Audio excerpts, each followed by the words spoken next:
Thomas Addis, portrait artist of the Elbphilharmonie.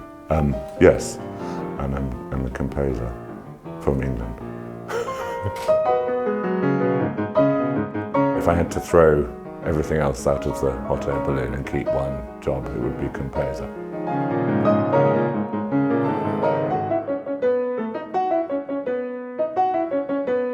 I never thought of this idea that contemporary music is more at home in a contemporary building, but there's a lot of truth in that, in a way. We're still sitting on seats and we're still human beings, so there's that's traditional, but the different shapes and the inventive way that the hall has been designed, and it does add a sort of harmony to the new works. Actually, I can see that the newer work feels at home here. It doesn't seem as though it's in conflict, with, if you're in a classical hall, sometimes you think that piece sounds quite, there's no right angles and it's unpredictable and it's strange and has these odd corners. But if you're in a building that has no right angles and has this sort of different kind of sense of light being refracted and being sort of vortex, and actually refraction is a word that's been associated with my work. So it is appropriate, I think, yeah.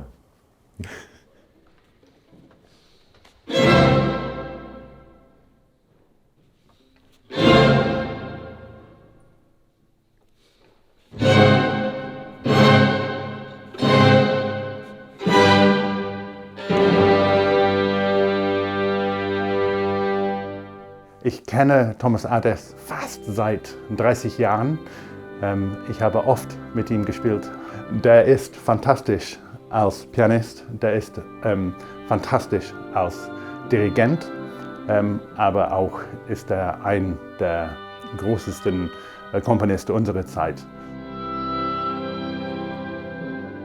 Als Dirigent ist er unglaublich positiv. Es gibt keine große Maestro von ihm. Tom Addis ist unser Dirigent diese Woche und auch gleichzeitig Komponist zweier Stücke, die wir spielen. Generell, wann hat man die Möglichkeit, mit einem Komponisten zusammenzuarbeiten, der diese Stücke geschrieben hat?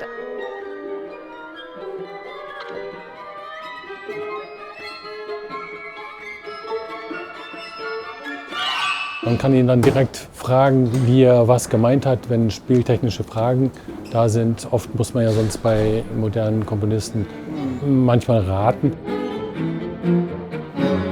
Es ist sehr angenehm, seine Stücke auch zu spielen, weil er wirklich für jedes Instrument genau gut schreibt, also instrumentengerecht schreibt. Er kennt sich offensichtlich mit jedem Instrument genau aus, was spielbar ist und was nicht. Und er hört das auch alles.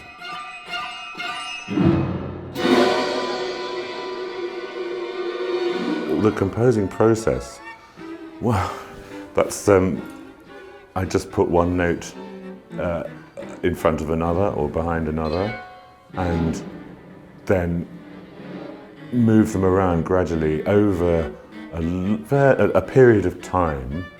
They talk to each other, they have a conversation, some of them storm out, say I'm not being part of this concerto, and some of them say, well, I'll hang around a bit longer and I think we might be able to work something out. And over time, it becomes very much set. It has to be this way, that's the shape. This is the way that these elements stabilize and relate to each other.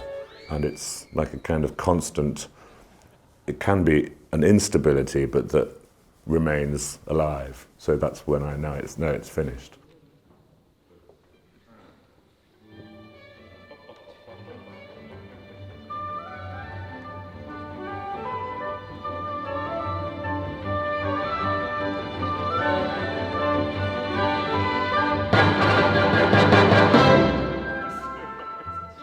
It's come out of my head and I've been playing tennis with it on my own for months and months in the studio or wherever. And it can feel as though the whole thing is imaginary, it doesn't exist at all. And then suddenly somebody sits down and plays it.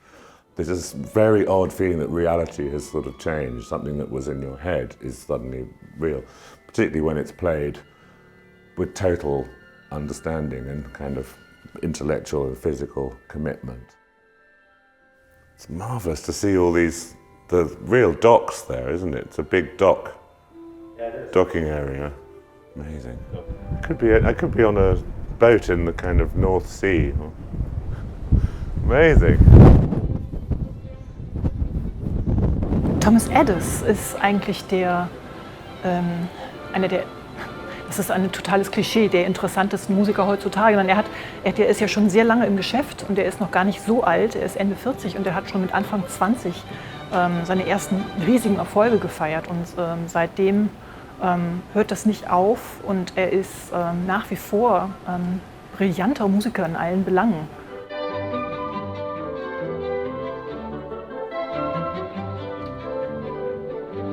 Whenever there's a time of uncertainty and things are difficult and unsettled, just doing what you want to do together in the face of these difficulties, you really appreciate it. Nothing is taken for granted.